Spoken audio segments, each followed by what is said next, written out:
और इस वक्त अहम खबर, खुले बोरवेल से हादसों पर एमपी में नया कानून लागू। खुले बोरवेल से हादसा होने पर एफआईआर और 25,000 रुपए जुर्माना। ड्रिलिंग एजेंसी और जमीन मालिक से वसूला जाएगा रेस्क्यू खर्च।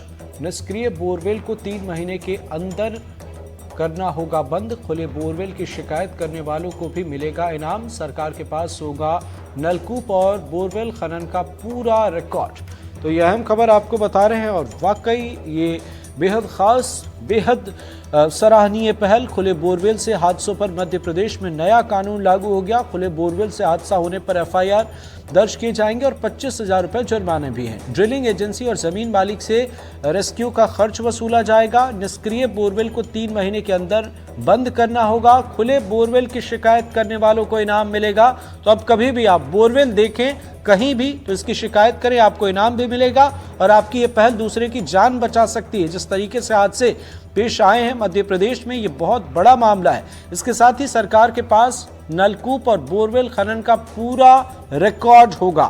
तो ये अहम खबर आपको बता रहे हैं। अब खुले बोरवेल से हादसा होने पर एफआईआर दर्ज किए जाएंगे, 25,000 रुपए जुर्माने लगाए जाएंगे। ड्रिलिंग एजेंसी और जमीन मालिक से रेस्क्यू ऑपरेशन जो चलाया जाएगा उसका पूरा खर्च वसूल किया जाएगा।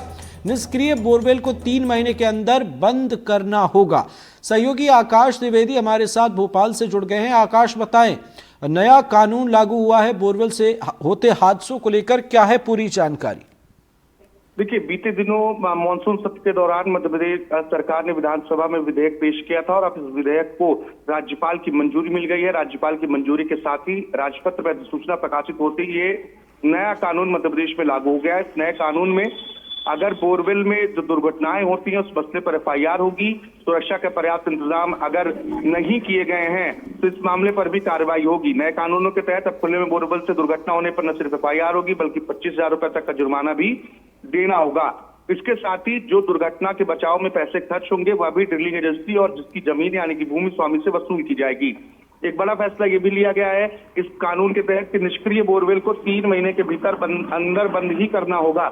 और अब राज्य सरकार के पास सभी बोरवेल की जानकारी होगी, क्योंकि बोरवेल खोदने से पहले या उसका खनन करने से पहले नलकूप और बोरवेल दोनों के संबंध में ये जानकारी रखनी होगी कि सबसे पहले सरकार से अनुमति लेनी होगी। एक पोर्टल बनेगा और पोर्टल के जरिए ये जानकारी देनी होगी कि आप बोरवेल का खनन कहाँ कर रहे हैं और भूमि जो है वो किसके नाम पर है, यानी कि भूमि स्वामी कौन है। इससे ये होगा कि सरकार के पास जानकारी भी रहेगी कितने बोरवेल खोले गए हैं हाल ही में, और इसमें निष्क्रिय बोरवेल अगर निकलते हैं तो उसको 3 महीने के भीतर बंद भी करना होगा। इसके साथ साथ ही अगर खुले में बोरवेल की कोई जानकारी देता है तो उसे भी इनाम देने का प्रावधान किया गया है। बिल्कुल आकाश, नया कानून तो लागू हो गया लेकिन खुले बोरवेल को बंद करने की कोई पहल या कोई वैसी तस्वीर नजर आ रही है? हालात कैसे हैं? जब दुर्घटनाएं होती हैं तब सरकार ये जरूर कहती है कि अभियान चलाकर खुले में बोरवेल को बंद किया जाएगा। हालांकि पंचायत स्तर पर जहां बोरवेल का खनन अधिक होता है वहां पर तस्वीरें कम दिखाई देती हैं। अगर ऐसा हो रहा होता तो संभवतः कई घटनाएं जो पहले हुई हैं, चाहे हाल की रीवा की घटना देख लें, इसके पहले सीहोर की घटना देख लें, ये घटनाएं नहीं होती। संभवतः कहीं न कहीं इस मसले पर लापरवाही बरती जाती है और जब दुर्घटनाएं होती हैं तभी इस तरीके के निर्देश तो जारी होते हैं, लेकिन इन निर्देशों का पालन करने वाले जो जिम्मेदार हैं वो पालन नहीं करते हैं। मुझे लगता है कि आपका सवाल बहुत वाजिब है। पहले जो खोले गए बोरवेल है, जो खुले में बोरवेल हैं, उन्हें बंद किया जाना ज्यादा जरूरी है। हालांकि कानून में अभी इस बात पर कोई दिक्कत नहीं है। बिल्कुल, नजर बनाए रखें, आगे भी आपसे अपडेट लेंगे। फिलहाल बहुत बहुत शुक्रिया।